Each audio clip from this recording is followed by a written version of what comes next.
Всем привет, на связи Ресим, и сегодня у меня обзор на игру The Long Journey Home – Долгая дорога домой. Симулятор управления космическим кораблем с экспериментальным гипердвигателем где-то в пустоте космоса.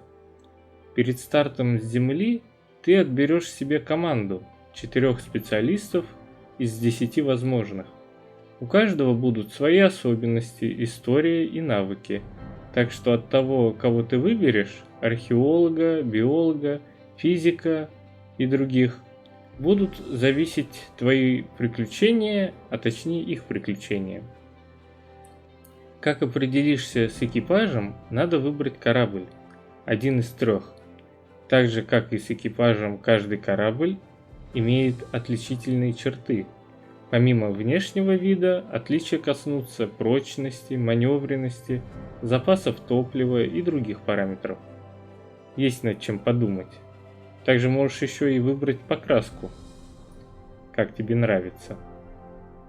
Выбрал корабль, а теперь выбери челнок, на котором будешь спускаться на поверхность планет.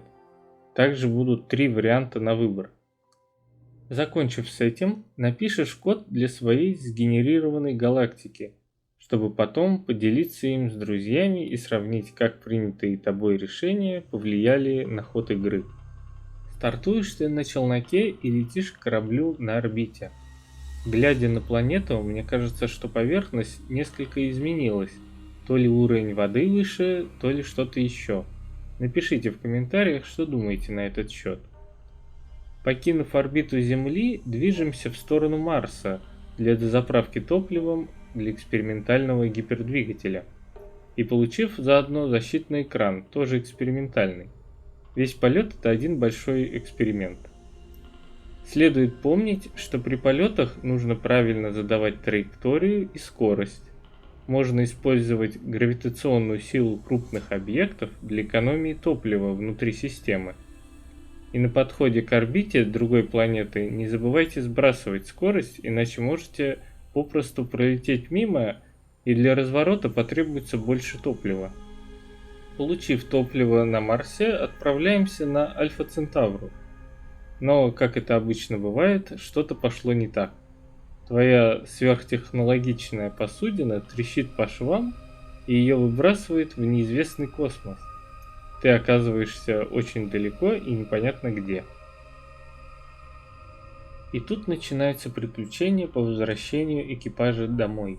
И, конечно же, не все могут вернуться живыми. Тут уж как повезет. А если совсем не повезет, кто-то из экипажа будет продан в рабство. С твоего нелегко, а может и легко принятого решения. По мере путешествия корабль будет ломаться. Топливо тоже ограничено. Так что надо добывать материалы разными способами. Часть материалов можно добыть в астероидных полях, при этом уворачиваясь от астероидов, которые при столкновении повреждают корпус. Топливо, кстати, в это время тоже расходуется. Особо полеты среди камней не затягивай. Все работает против тебя, запомни это. Возвращаться к Земле ты будешь короткими прыжками от звезды к звезде, опять же расходуя топливо. Плюс ко всему, каждый раз корабль будет появляться близко к звездам, так что экипаж получит повышенную дозу радиации, что не очень скажется на их здоровье. Планеты есть практически в каждой системе, но условия на них отличаются кардинально. Может быть спокойный тропический мир, ледяная пустошь, безжизненный кусок камня, газовый гигант с ураганными ветрами или раскаленный мир с огромной гравитацией. Но в каждом из миров есть необходимые тебе ресурсы, и тебе выбирать, рискнуть экипажем для их сбора или нет. Добыча сопряжена с риском от поломки бура до перегрева и потери челнока. Хотя рисковать придется в любом случае, лететь без топлива не получится.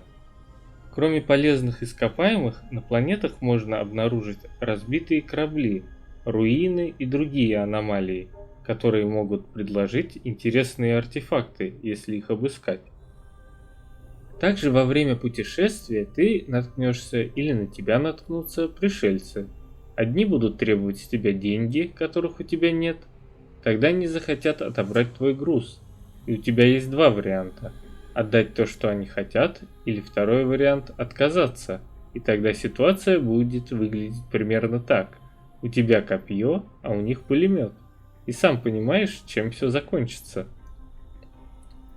Но не все пришельцы злобные твари.